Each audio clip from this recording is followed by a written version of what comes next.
assets forfeited as well. The obvious example is a John picking up a prostitute, the car gets forfeited, but the wife who also owns the car is, and her asset or her share of that asset is forfeited. I'm not defending him.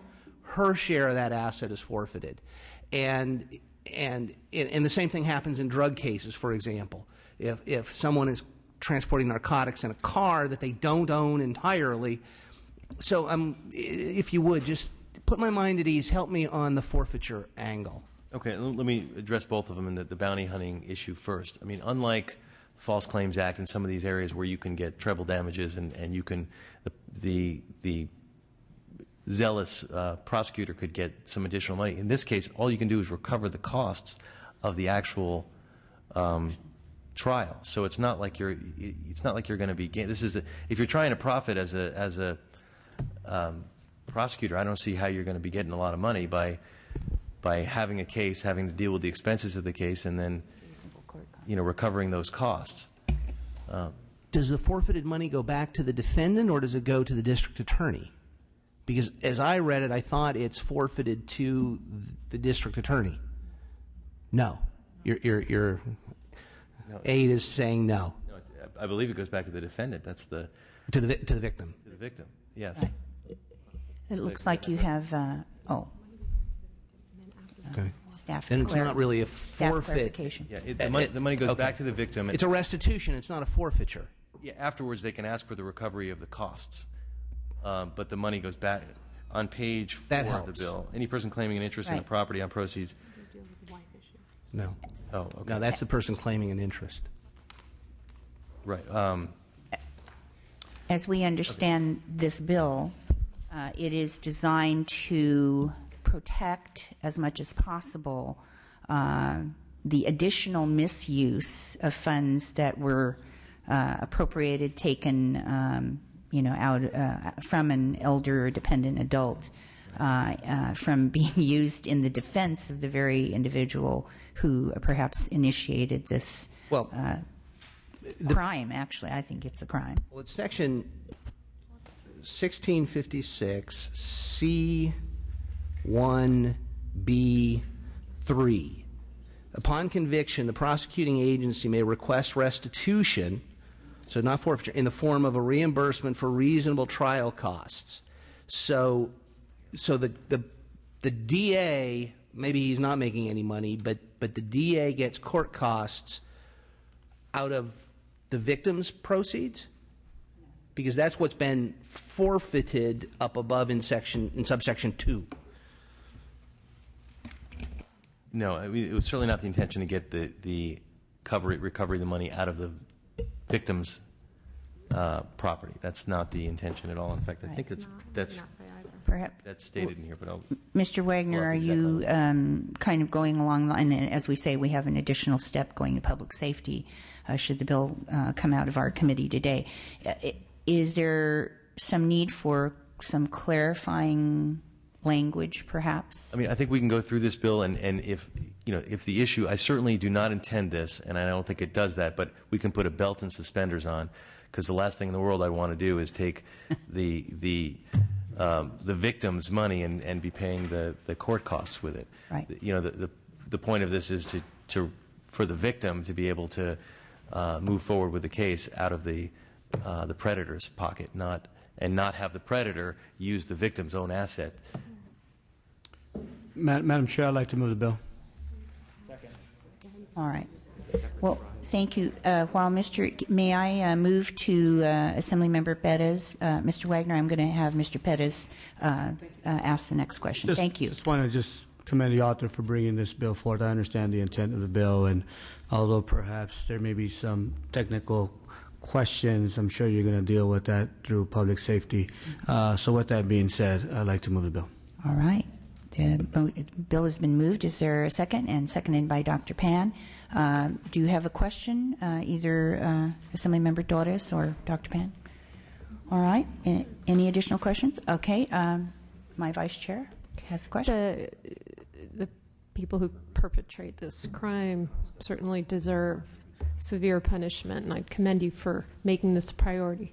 My concern is that when we incentivize the district attorney to prioritize this case, not for personal profit by any stretch, but simply because there's limited resources, we run the risk of what's happening in my county. In my county, criminal sexual assault cases are selectively prosecuted, and the victims among those are often elderly.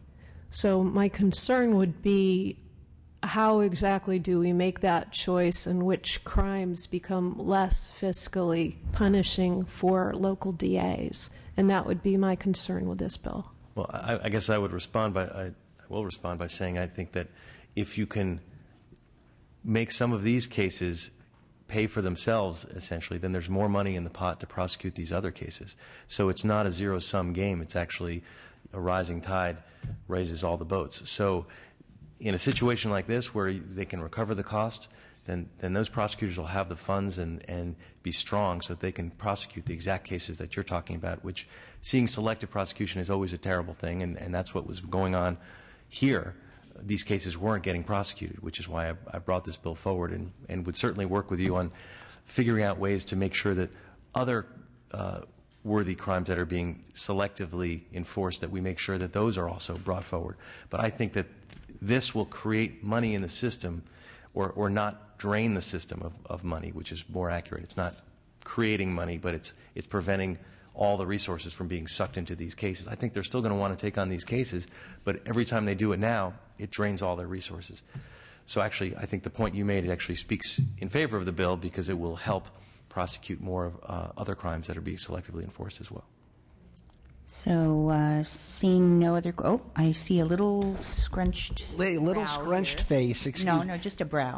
Does it? Do we then incentivize the district attorneys to put to the head of the line elder abuse cases that are in excess of $100,000 versus perhaps a smaller case that you don't get the forfeiture and you don't get the benefit of this law? I think these are always hard cases. I don't think this is putting anybody to the front of the line, because there's still risks involved in the case. You can recover the costs. It's basically saying these guys have been left out of the line, and they're not even, they're in the next building. Nobody's even thinking about prosecuting these cases because the costs are often overwhelming. And this is saying these guys deserve to be on the line as well.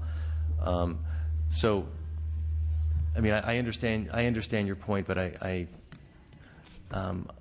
least I feel secure that this is going to be a helpful thing in terms of getting more of these predators off the street. Well, thank you. Mr. Blumenfeld, was that your close?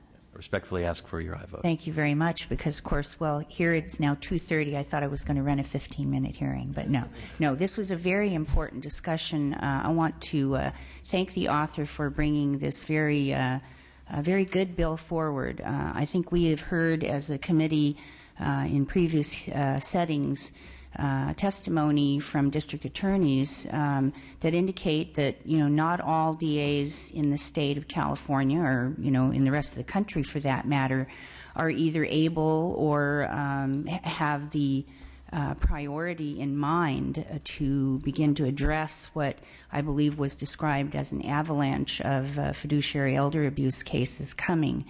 And I think that this bill is a very good step in the direction of ensuring that there is justice for the victims, and that, if you want to call it incentive or you want to just call it redirection or prioritization of resources, resources that may not have been available in any other way without this kind of policy bill going forward, then I certainly am in strong support.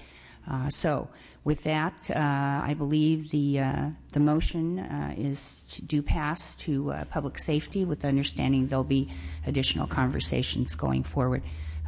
Madam Secretary, please call the roll. Yamada. Aye. Yamada, aye. Halderman. Abstain. Halderman, abstain. Pan. Aye. Pan, aye. Perez. Aye. Perez, aye. Torres. Aye. Torres, aye. Wagner. Aye. Wagner, aye. The bill's out. All right. Thank you. That bill is out.